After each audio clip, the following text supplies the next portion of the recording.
All right, welcome. It's my great pleasure to introduce Yoshiki here, our speaker. Many of you already know Yoshiki. For new people who don't know him, let me still tell you a little bit about him. Yoshiki got his PhD degree in 2014 from Sokentai in Japan. And then he became a postdoc at Ehime University for 2 years, and then he came to ASIAA in 2016 to work with me. But working with me actually isn't the right term because his expertise is AGN. Myself doesn't really work on AGN that much.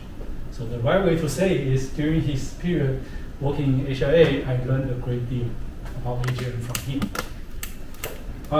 As you can see, he became extremely productive after he came here. You can see 2017 A, B, C, D. Actually, there is E. He just didn't list it here. So after staying here for 3 years, he became a JSPS fellow at Kyoto University. And then last year, he became an NAOJ fellow at NAOJ back in Dhaka, I believe.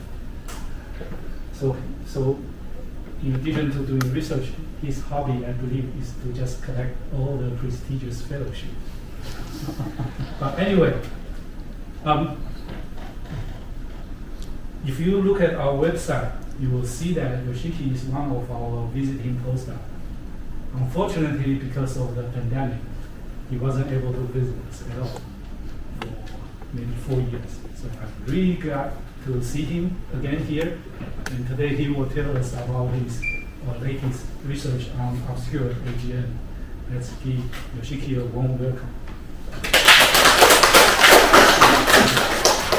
Thank you, Miho. So it's also my great pleasure to come back here and give a talk today. So, as you know, I was a postdoc here for 2.5 years. So this picture was taken at my favorite party almost 5 years ago. That time was fast. So we have here, Ginger here, Nancy here, Ino here, Subaru here, Ethan here. So I really enjoyed Taipei life, not only for research activities, as shown here. I think this could be the case even for Subaru, right? What's going on? You can ask him. For example, I met Pikachu and also attended Astronomical Society meeting in Taiwan, and my office was there. So my last visit here is almost 5 years ago. So again, I'm really happy to come here and give a talk today. As Wenho mentioned, I moved to Kyoto University after leaving Academia Sinica. I'm now working at NAOJ in Tokyo. So I've published, say, 10 papers in the last 5 years after leaving AJAA. For example, we investigated ROSAT detected X-ray agents, or VLT first detected radio agents from the SED modeling. I'm also interested in HST or HSC, optically dark agents in the AKARI ecliptic field. I'm also interested in dusty torus around agents through the mid-infrared observations. Recently, I've been interested in galaxy clusters from a member galaxy hosting agent point of view. But time is limited. In my talk, I'll focus on dust obscure agents, as shown in yellow colors. Okay. All right, so again, my expertise active galactic nucleus, especially dust obscure agents. I performed an intensive search for dusty population and also investigated their physical properties, which were published in the following papers. So today, I'd like to review our findings so far. So here is the outline of my talk. So after a brief introduction of obscure agents, let me first report their statistical properties, like how many dusty agents in the universe, and whether or not these dusty populations are clustered. I'll then explain their host properties, such as stellar mass, star formation rate, and infrared luminosity. Following that, I'll show you the gas and dust properties such as ionized gas, molecular gas, and also gas-to-dust mass ratio for obscure agents. And finally, I'll tell you about nuclear properties like black hole mass accretion rate of obscure agents. Okay. All right, from now on, I'll introduce the following 4 topics as an introduction. So let me first explain what AGNs and their classification. So as you know, active galactic nucleus, so-called AGN, are one of the most energetic objects in the universe. The radiation from the central engine often outshine its host galaxy, like this. This huge energy originates from mass accretion onto supermassive black hole SMBH. So in that sense, AGN is a good laboratory to investigate the formation and evolution of supermassive black hole and also its connection to their host galaxies. AGNs can be divided into several classes based on the optical spectrum, and also X-ray observations provide AGN classification based on hydrogen current density, NAOJ. For example, objects with NaOJ greater than 10 to 22 per square centimeter are considered obscure agents in X-ray point of view. The remaining ones are considered as unobscure agents. So again, in my talk, I'll focus on dust obscure agents. Why we do care about obscure agents? So the importance of understanding obscure agents has been well recognized in many aspects. For example, dust obscure agents may play an important role in the framework of co-evolution of galaxies and supermassive black holes, as shown in this figure. Some theoretical work reported that dust obscure phase, this yellow line, shows the highest black hole mass accretion rate and also highest star formation rate. So in that sense, obscure agents could be the maximum growing phase both for AGN and also host galaxies. In addition, some authors reported that clustering strengths of obscure agents may be higher than that of unobscure agents, which means that obscure agents may be progenitors for moderately massive galaxy clusters in the present universe. And also some authors reported that obscure agents, including Compton-thick agent with hydrogen current density greater than 10 to 24 per square centimeter, could contribute to cosmic X-ray background. Anyway, the important point here is that the majority of AGN population is actually obscured. So in order to construct a full census of AGN population requires identification of both unobscured and obscured populations. In order to construct a full census of AGN population, so many researchers are performing their intensive search with multi-wavelength datasets. So this is a broadband SED from X-ray, optical, and mid-infrared for typical unobscured agents. When the obscuration parameterized by NaOJ gets higher, for obscured agents, AGN signature seen in the optical or soft X-ray is suppressed like this. The important signature seen in the optical and soft X-ray is suppressed for obscured agents. But however, infrared emission from dusty torus still prominent. If we zoom in onto the optical and infrared SED part, so obscured agents to be very bright in the infrared, but very faint in the optical. In other words, obscured agents tend to be redder in the optical and infrared SED, like this. So in that case, optical and infrared color is a good indicator for obscured agents. So today, I'd like to highlight such an agent population, say dust obscured agents or simply dogs. Okay? So from now on, let me explain what dogs are and also what the advantage of our dog survey. Again, the prominent feature of dogs is very faint in optical, but bright in infrared. Our definition of dogs is I-22 micron color is greater than 7, which implies dust, significant dust heating by significant, say, star formation, AGN, or both. And bulk of the optical and UV emission from them is absorbed surrounding dust. This dog criterion is particularly sensitive to ultra-luminous infrared galaxies or even hyperluminous infrared galaxies at redshift around 1 to 3, so-called cosmic noon. So dogs are really important population to understand AGN properties at cosmic noon. So here I'm showing the summary of previous dog survey in terms of survey depth as a function of survey area, color-coded by a number of dogs discovered in each field. As you can see, our dog survey with SDSS and Subaru hyperspirancon HSC and whites occupies very unique parameter space compared with previous dog survey with Spitzer. So here let me classify dogs population into two types. So from now on, we call dogs with infrared flux fainter than 1 millijansky. Let's call them infrared faint dogs.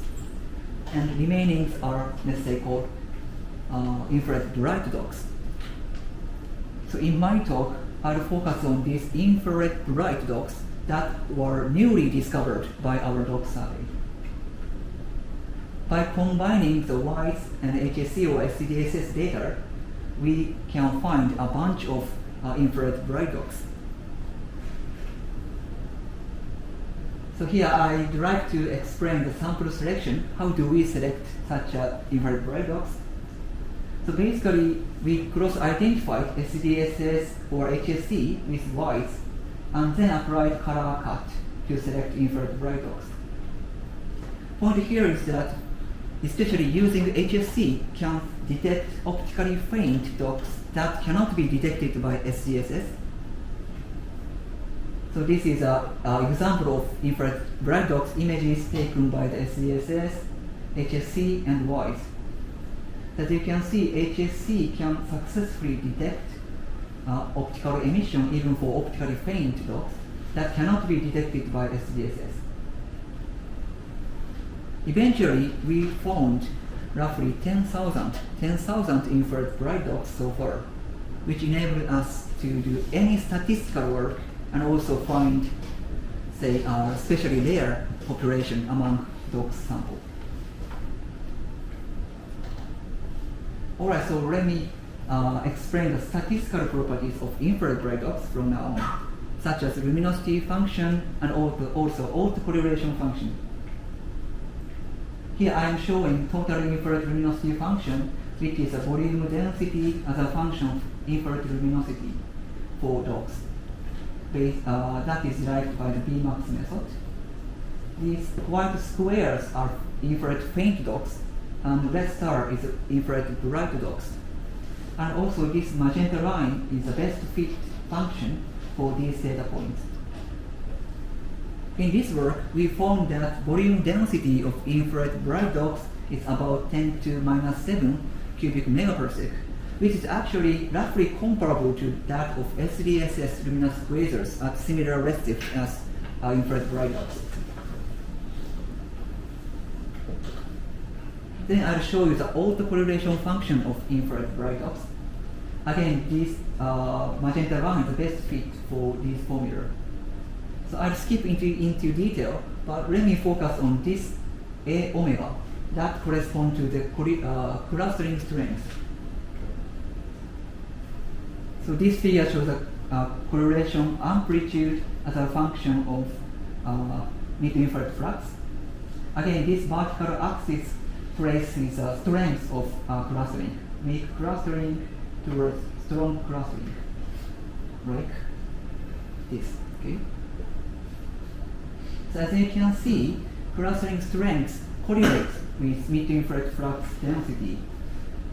So which means that brighter infrared bright dogs tended to reside in richer or denser environment than fainter ones.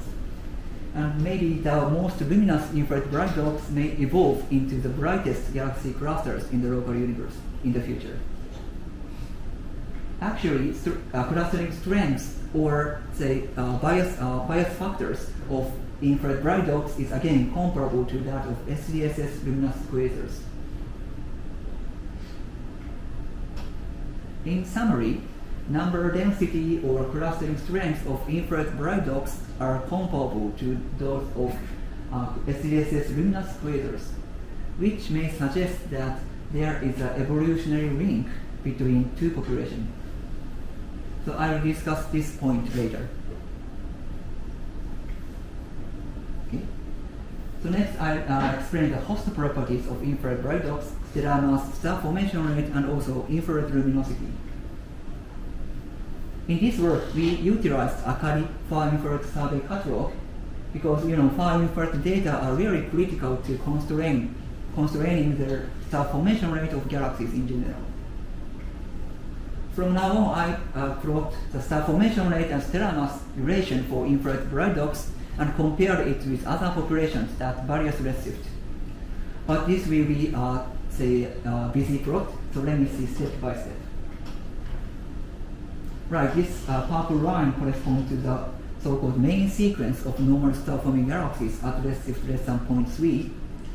And cyan contours is also local galaxies selected from GALAX, SDSS, and White Legacy catalog. This green line corresponds to the main sequence at redshift 1, redshift 2, and 10 times above this relationship. And these yellow points are local ULIRGs at redshift less than 0.5. And then our infrared bright dogs are located here. As you can see, some infrared bright dogs are well above the main sequence, although the redshift range of infrared bright dogs is less than 1. So this result tells us that infrared bright dogs detected by AKARI are basically starburst galaxies. So host galaxy of infrared bright dogs or dust obscured AGN is also very active star formation. Well, so another aspect of infrared bright dogs is that they can be used as a tracer of super rare or super luminous population, such as extremely luminous infrared galaxies, so-called ULIRGs, whose infrared luminosity exceeding 10 to 14 solar luminosities. The good candidates, so-called WISE 1013 at redshift around 4, was selected from SDSS and WISE. We then performed follow-up observations by using the Scuba 2 on JCMT and SMA and SOFIA aircraft, which provides multi-band SED of infrared bright dog. Let's see. SDSS and WISE and SOFIA aircraft and Scuba 2 on JCMT and SMA. For those multi-wavelength data, we performed the SED fitting by using so-called Subaru SED fitting code. This is the best fit SED for those data. First of all, we can see that especially SOFIA aircraft and Scuba 2 data are really critical to pin down the peak of dust emission for this dog. The estimated infrared luminosity is 2 times 10 to 14 solar luminosity. So now we confirm a discovery of new eROSITA by our work. So which is fantastic. And then our SED modeling can decompose emission from stellar part, AGN part, and star formation part like this. So we can infer the contribution of AGN to the total infrared luminosity, like this formula. So which is about 70%. This means that this eROSITA is AGN dominant galaxy. Alright, so next I'll talk about gas and dust properties of infrared bright dog, ionized gas and molecular gas, and gas to dust mass ratio. If we look at optical spectrum of infrared bright dogs, we may notice that their line profile is sort of irregular. like this oxygen 3 line is a sort of curious line profile. By the way, oxygen 3 is a good indicator of ionized gas outflow. So to analyze this emission line, we fit this line with two Gaussian components, like this. Based on this best fit line, we can estimate the velocity offset and velocity dispersion of oxygen 3 line by using this formula. This is a bit technical, but the point here is that these values are good indicators of strength of ionized gas outflow. Okay. So let's see what's the ionized property of infrared bright dogs. Here I'm showing the velocity offset and dispersion of oxygen 3 line, so-called BBD diagram. Yellow points are infrared bright dogs, and blue points are SDSS safer to galaxies at similar redshift as our dog sample. So let me first explain how we do recognize this figure. For example, objects located here, they are basically stable and they do not show a strong outflowing feature like this. On the other hand, objects with larger velocity offset and dispersion, they tend to be strong ionized gas feature like this. Okay? So let's see this figure again. So you may notice that some fraction of infrared bright dogs show a really strong velocity offset and dispersion compared with SDSS safer to galaxies. This means that infrared bright dogs show relatively strong ionized gas compared with normal type 2 AGNs. This is a slightly off topic, but recently we've investigated how the strength of ionized gas outflow could influence on the ISM or host properties as a function of merger sequence. In this work, we utilized new telescope in Japan, so-called Seimei telescope, which is located in Okayama Prefecture. The diameter of Seimei is 4 meters, and science operation was started in 2019. Seimei has an IFU instrument, so-called cruise IFU. So we observed some local LIRGs and ULIRGs with this cruise IFU. This is an example of the obtained line intensity map for local LIRGs and ULIRGs for some emission lines. And also we evaluate strength of ionized gas outflow based on this value, which is a combination of velocity offset and dispersion of oxygen 3 line.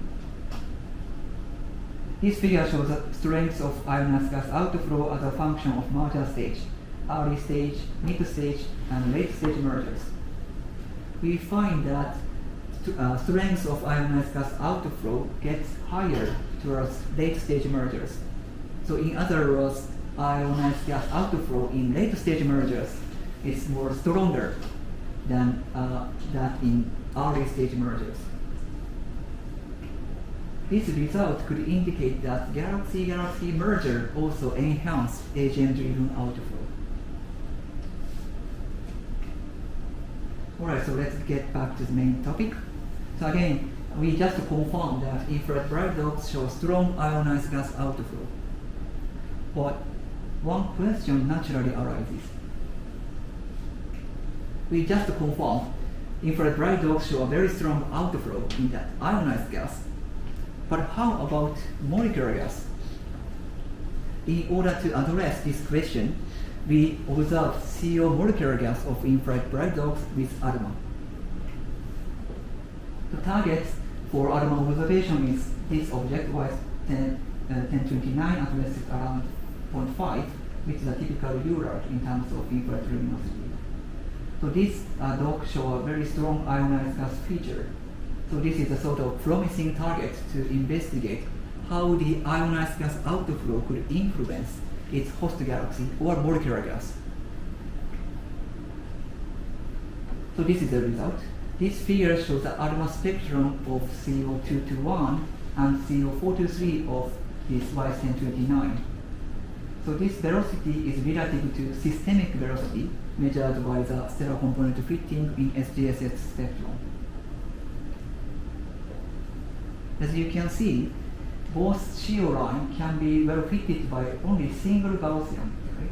With a full width path maximum of say 350 km per second, which is a typical value of ULIRG. For your reference, I'm also showing the optical spectrum of Y1029. If we look at OCT3 line, O3 line is blue, significantly blue shifted, and this line profile requires two Gaussian components. The line profile of ionized gas is totally different from that we obtain for molecular gas. This result could indicate that this dog does not show a strong molecular gas outflow, in spite of showing strong ionized gas outflow. We also investigated far infrared luminosity and CO luminosity for this object.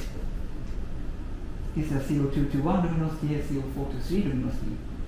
So in general, these two quantities will correlate with each other for galaxies. Our infrared bright box Y1029 is located here. So as you can see, our infrared bright box just follow this luminosity correlation both for CO221 and CO423 line, which means that ionized gas outflow of Y1029 does not affect the star formation efficiency of molecular gas of this object. Let me summarize. So this dog shows strong, very strong ionized gas outflow, but molecular gas properties, star formation efficiencies are quite normal, which is a little bit puzzling. One interpretation is that, for example, ionized gas outflow does not affect the kinematics of molecular gas. That situation could occur if the ionized gas is outflowing in a different direction from the distribution of molecular gas.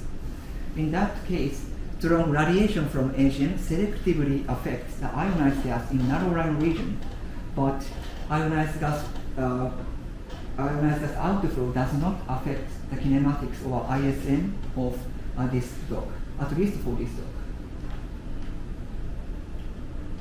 Actually, this work is press released through the NAOJ, and also ASIAA advertised our work with these funny characters. So this laughing black guy is a black hole, and these green guys are ionized gas outflow, and also blue clouds with many stars are molecular gas. So if we consider such a situation, our result can be explained. Strong ionized gas outflow is there, but this ionized gas does not affect the molecular gas properties. By the way, this funny character was drawn by me, so they are very cute, right? Alright, so I'll then explain the gas to dust mass ratio for this infrared bright dog. So as you know, CO luminosity can tell us molecular gas mass, and also SED fitting can provide dust mass for this object. So resultant gas to dust mass ratio is about 50, which is actually smaller than typical value of ULIRGs. This result indicates that this object is relatively dust-rich object. Now that makes sense because this object is dust obscure agents. What's the alpha CO you use here?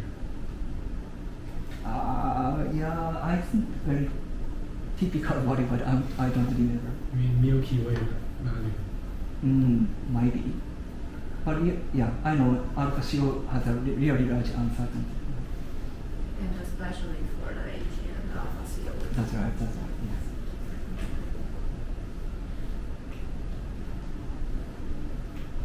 Alright, so finally let me explain the nuclear properties of infrared bright dogs, black hole mass and Eddington ratio. So we observed an infrared bright dog while age 25 unlisted around 0.9 by using NuSTAR. As you know, the excellent penetrating power of NuSTAR unveiled the black hole properties of this infrared bright dog.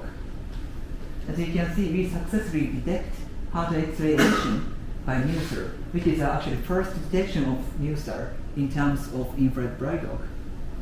And after the X-ray spectral analysis, we obtained NaOJ hydrogen current densities about 10 to 24 per square centimeter, which means that we can discover a new constant thick AGN among DOCS population.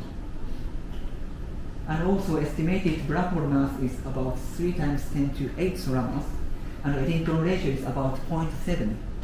So these results indicate that this DOC harbors an actively growing black hole with a moderately high Eddington ratio behind a large amount of gas and dust. This figure shows a hard X-ray luminosity, absorption corrected intrinsic hard X-ray luminosity as a function of hydrogen current density. So we plot many other DOCS population, for example, infrared faint DOCS, and also wish quasars, extremely red quasars, and hot DOCS. So wish quasars and extremely red quasars are sort of very red quasar population, selected by the SDSS and WISE. And hot dust obscured galaxies are sort of very extreme population. Their color is very red even in the mid-infrared. So first of all, the distribution of wish and extremely red quasars are totally different from the DOCS population. If we look at DOCS population, our sample infrared bright DOCS YS825 is located sort of intermediate between the infrared faint DOCS and hot DOCS. In other words, given the fixed NH, this DOC, X-ray luminosity of this DOC is fainter, smaller than hot DOC. So these findings tell us about the accreting power of this DOC. So we found that X-ray luminosity or accreting power of this DOC is moderate compared with hot DOCs. In other words, hot DOC is much more extreme population in terms of accreting power. And of course, eROSITA is also very powerful to reveal the AGN properties for dusty populations. So eROSITA aims at all-sky survey with X-ray. So this is our deepest view of X-ray universe taken by eROSITA, in which roughly 1 million X-ray sources have been detected so far. So this figure shows the effective area as a function of energy. So this red line is eROSITA. So eROSITA is actually very sensitive to soft X-ray bands compared with other X-ray missions. I'm also showing the survey depth as a function of survey area for various X-ray surveys. eROSITA located here, you can see the very eROSITA satellite occupies very unique parameter space, and also sensitivity is about 30 times deeper than previous X-ray all-sky survey with ROSAT. In this work, we focus on effects. Effects is located here, so let me zoom in on this effect field. Right, this is an X-ray universe in the effect region taken by eROSITA with a survey area of 140 square degrees. In this field, roughly 28,000 X-ray point sources were detected, and also 98% of them have optical counterpart. This effect region is located at gamma 9 field, so the survey footprint with AD effects with blue squares overlap with many facilities like HJC, ULIRGs, or H-Atlas. And about 20% of them have spectroscopic confirmations. Actually, effects data were already public 2 years ago, I think, so you can play with effects right now. But we, HSC SSP team, collaborated with effects team almost 3 years ago, so we can touch with effects data in advance of public data release. So from now on, let me quickly go through our recent work with effects data. In this work, we investigated multi-wavelength properties of wide selected AGN, of course viewed with eROSITA. So So this is a sample selection. So I don't have enough time, so let me explain the result of sample selection. So as a result, we found about 700 eROSITA detected white AGN and also 7,700 eROSITA undetected white AGNs. For these eROSITA detected and undetected AGNs, we performed the following analysis, which depends on subsample. My point here is that we can use all the white data regardless of eROSITA detection. Even if eROSITA undetected white sources, we can infer their typical properties based on the, for example, X-ray stacking analysis. Let me pick up a few results from now on. This is a broadband SED for eROSITA detected white AGNs. As you can see, we fit the SED very well from X-ray to far infrared. And also let me characterize eROSITA detected and eROSITA undetected sources by using the composite SEDs. These blue lines are composite SED for eROSITA detected sources, and red line is for eROSITA undetected sources. Let's compare two populations. For example, if we look at near-infrared and far-infrared regime, there are no clear differences between two populations. But if we look at optical spectrum, for example, eROSITA detected sources with blue line show just power law caused by the AGN accretion disk, which suggested that eROSITA detected sources are basically type 1 AGN. On the other hand, eROSITA undetected sources with red line show the Bartman break feature caused by AGN host and also slightly deeper silicate absorption feature. So these results indicate that eROSITA detected agents are type 1, unobscured agents, but eROSITA undetected sources may be obscured agents or even Compton thick agents. And also discuss the NH and Eddington ratio of eROSITA detected agents from now on. The relationship between NH and Eddington ratio tells us how the obscuration of AGN is associated with mass accretion onto SMBH. This figure shows the NH and Eddington ratio for eROSITA detected sources. I'll skip in detail. An object located here, these objects can blow out the surrounding material easily, so-called blowout region. And also investigated the theoretical expectation on this plane, collaborated with my colleagues in Kagoshima University. So they performed a high resolution SPH and N-body simulation and investigated time evolution on this plane as a function of galaxy merger sequence. I'm overplotting their theoretical expectation, starting point there and galaxy merger occurred. This system moves around there on this plane. Especially in the blowout region, this Eddington ratio significantly changes into the galaxy-galaxy mergers. And also theoretical work expects that blowout phase is roughly 30 megayears, so which is actually consistent with observation expectations. We also investigated fraction of objects in the blowout region, let's say blowout fraction, as a function of redshift. If we look at lowest redshift beam, blowout fraction is actually comparable to that of X-ray bus sample. However, blowout fraction reach a peak around redshift 1 or 2 if we look at higher redshift. As you know, for example, obscured AGN fraction increases with increasing redshift, or star formation rate density or black hole mass accretion density also peak redshift around 1 or 2. So I think the object in blowout region for eROSITA detected AGNs is a good laboratory to investigate, say, AGN feedback phenomena. Alright, so finally let me discuss the evolutionary link among dogs populations. Infrared faint dogs, infrared bright dogs we are focused on today, and also hot dogs. by combining all the findings I presented so far.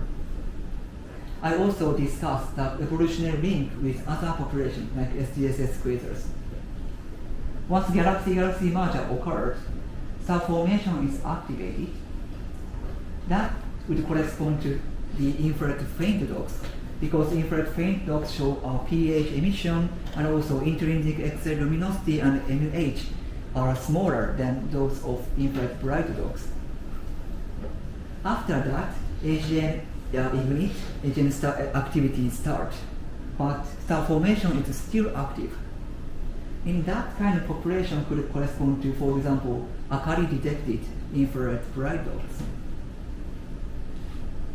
After AGN activity reach a peak, these populations are observed as, for example, extremely luminous infrared galaxies, ELIRG, or very NuSTAR detected dots with high Eddington ratio. After that, strong AGN radiation could blow out the surrounding material. That can be observed as, for example, infrared bright dots with strong ionized gas outflow or effects object in the blowout region. So after that, central region can appear that are observed as SDSS luminous quasars. I remind you that number density of, and clustering strength of ionized infrared bright dots are comparable to those of SDSS luminous quasars. These two populations could be linked. So dots phase to SDSS luminous quasar phase.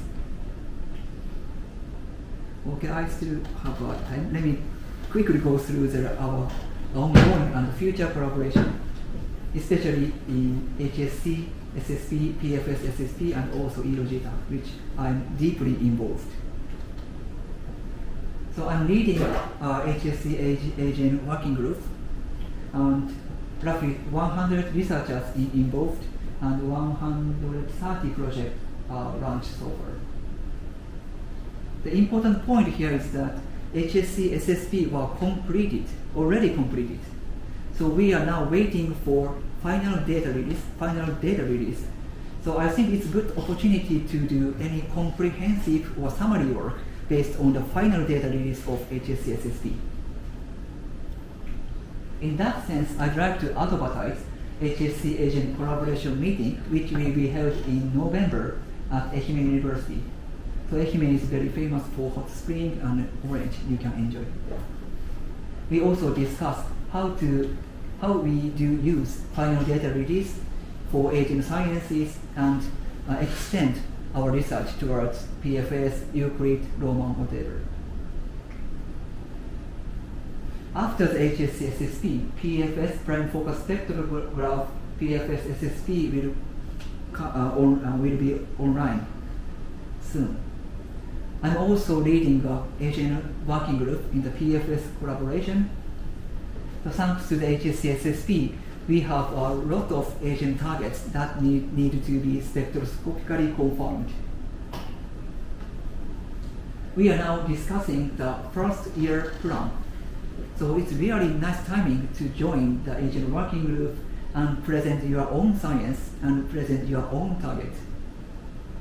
If you join now, I think that your target will be observed in the framework of PFS SSP for first year observations. And you can touch with even eROSITA All Sky Survey right now through the HSC eROSITA collaboration, which is well recognized, and I'm also leading person of this joint collaboration. Actually, eROSITA All Sky Survey data, ERAS-1 data were already shared with us internally last month, few weeks ago. So you can touch with ERAS-1 data in advance of public data release. So I think that any researchers affiliated with ASIAA can access the HSC SSP, PFS SSP, and even eROSITA All Sky Survey data. So if you are interested in these activities, please contact me. Alright, so let me summarize my talk. So thanks to the HSC and SDSS and WISE, we can find a bunch of infrared bright dots, which is a sort of dust obscured agents. We have, I have four take-home messages in my talk. So first, number density and also clustering strength of infrared bright dots are comparable to that of SDSS luminous quasars, which means that they are evolutionarily linked from infrared bright dot phase towards SDSS luminous quasar phase. And also, by using AKARI satellite, we found that star formation activity in infrared bright dots is very strong, which is derived based on the stellar mass and star formation rate relation. And third, some infrared bright dots show a really strong ionized gas outflow, although only one object, but one object does not show molecular gas outflow. And fourth, some infrared bright dots may be a Compton-thick agent, which can be detected by NuSTAR and even eROSITA, so with a moderately high Eddington ratio. All right, that's it. Thank you for your kind attention.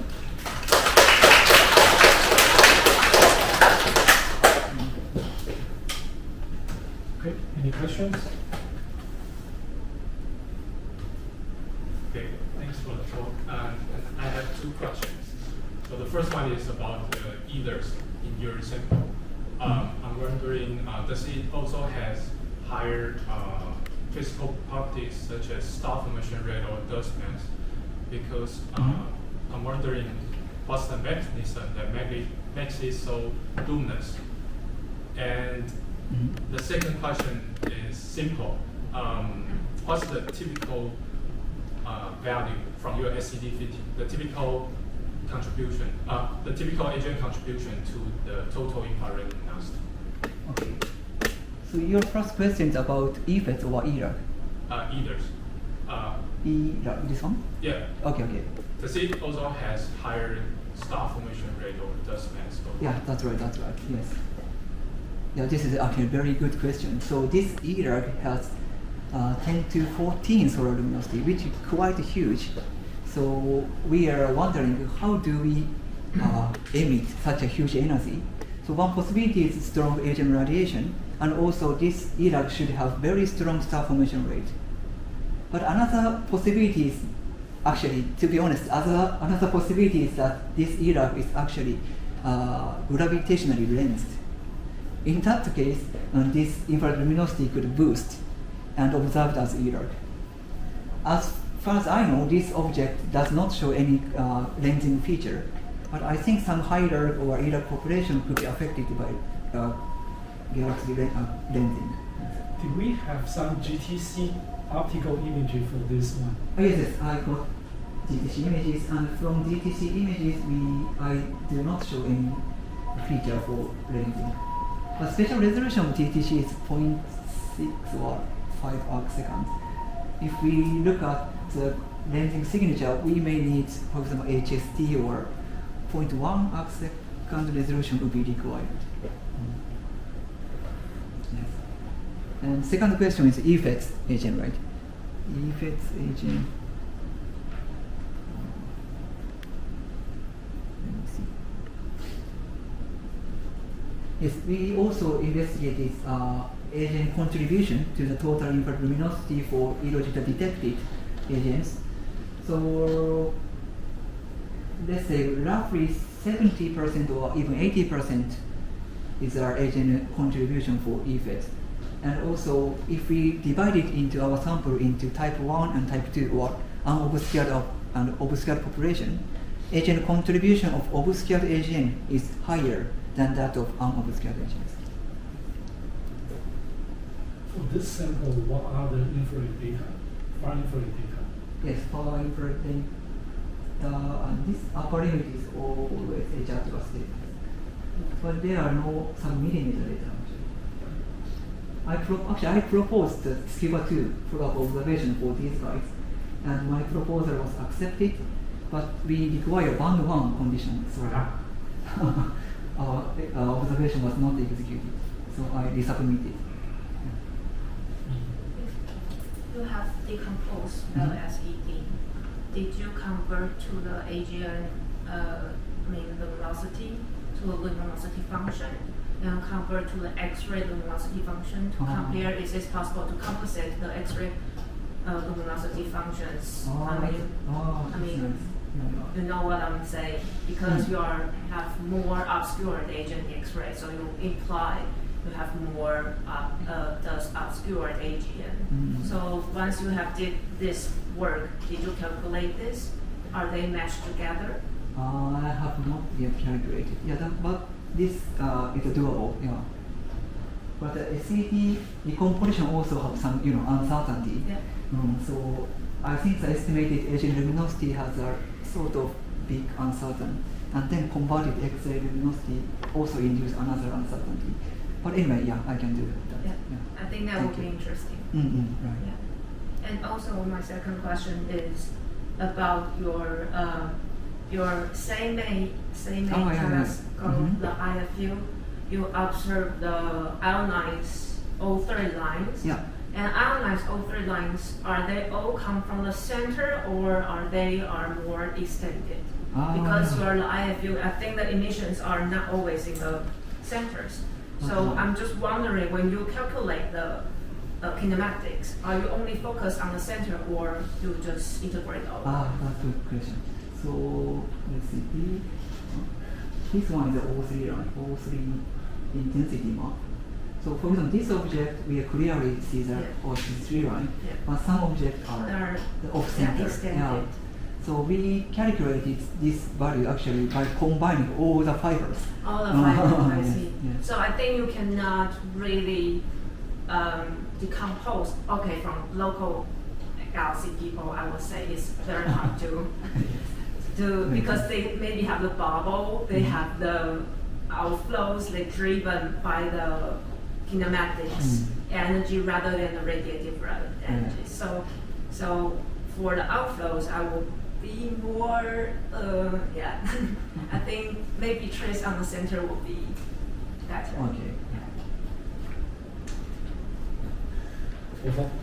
Yeah, so related to the O3 outflow, I see you showed two optical spectrum of the outflows in some of your slides, and I find two of them actually have more than two. Both of them have more than two components. This is one, and you show you have two components but fit in the center one, and there's a shorter wavelengths. And the other, you have another slide. Also, it also shows very clear shorter wavelengths. Let's get a component. So I wonder is That's the other O3, right? Yeah, I think so. It's O3 double. O3 is a doublet. is it true? Is it 5,7? This So one. 49 something. The velocity is the velocity right? And I can. Okay. I have a question that you said you define your dots with the color with I minus 22 nanometer. But I'm wondering if it's a redshifted color or is a color at the rest frame. Yeah, that's good. Good point. So this is an observed color, so which depends on the redshift. So our dot survey is targeted at redshift 1 or 2 because our I-22 micron is observed color. Yeah. Right, but so it means that it is possible that you're tracing the obscuring material at different at different sites. I mean, it could be just different. It is possible that you're tracing the obscuring material from of different origins, right? Yeah. Okay. It's the same origin because 22 micron for redshift 1 or 2, actually the rest frame 10 micron-ish does continue. There could be PAH feature which amplifies certain redshift, but overall we are tracing hot dots no matter which redshift we are looking at. I see. Thanks for a great talk. So I'm wondering, for obscure AGN, we have kind of inclination, difference for different AGN. And I wonder whether there's any inclination or indicator for your statistical arrangement? Inclination. I didn't check inclination actually. From the SCD modeling point of view, we can infer the inclination of AGN, but this value would also have very large uncertainty. So, do you have some idea to investigate? Because if you say the dots are the projector of the AGN, the AGN has some kind of inclination angle, then I was just wondering whether dots will show kind of inclination heat that will eventually evolve into inclination. Okay.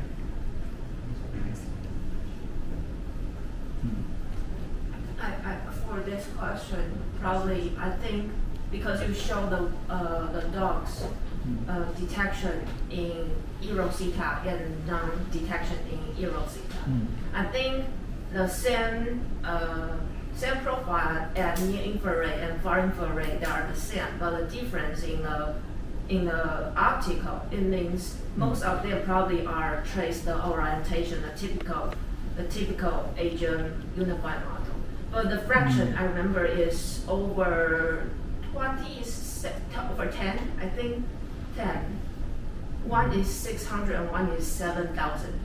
And I think this fraction is not from my memory is not consistent to the orientation fraction we predict because it depends on the open angle of the dogs. But it doesn't consistent. And this value is probably consistent to the XMM because it's from MPD. So I guess it makes some evolutionary stage that the progenitor, that dog could be the progenitor in the high redshift, and they are mixing the orientation, viewing angle problems in the evolution stage. So this is what projected what we observed. Yeah. I think that would be more interesting because there are the dust-free and there are the gas-free, not gas-free, but their dust seems to very similar. If the far infrared is very similar, stacking, web stacking. Yeah, stacking. Another possibility is to collaborate theorists. Galaxy merger simulation could tell us a hint about this issue. Yeah, I've been wondering about how to measure black hole mass for dusty galaxies, and you quickly flash a slide about black hole mass using X-ray. I think so. Yeah. It's how constraining. And have you tried to put your black hole mass and stellar mass on a black hole mass stellar mass relation and see where they lie? I didn't check. So for obscure agents, we cannot detect broad emission line. So instead, we need to convert from stellar mass to black hole mass, assuming a typical black hole mass stellar mass relation. Oh, that's how you do it. It's not from X-ray. Yeah, some of them are from X-ray, but majority of them are just conversion from stellar mass. But for those that have X-rays, can you have independent measure for black hole mass? Instead of inferring from black hole mass stellar mass relation. Okay. Can you do that? You use X-ray to constrain black hole mass. Is that possible? Maybe possible. Okay. You need good spectrum. Yes, good spectrum. X-ray spectrum? Yeah, I've been wondering whether dusty galaxies are actually below the black hole mass stellar mass relation. So in terms of evolution, actually grow stellar mass first, and then because the mergers, then black hole mass catch up. And then eventually the bright quasars have much higher black hole masses than stellar mass. And then they come back down to stellar mass growth. So maybe there's evolutionary trap in terms of this black hole mass stellar mass relation. So I've been trying to find ways to constrain black hole mass for distant galaxies.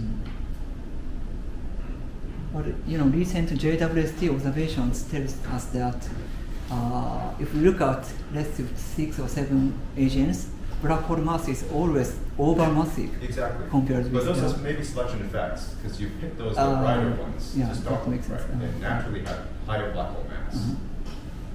Yeah.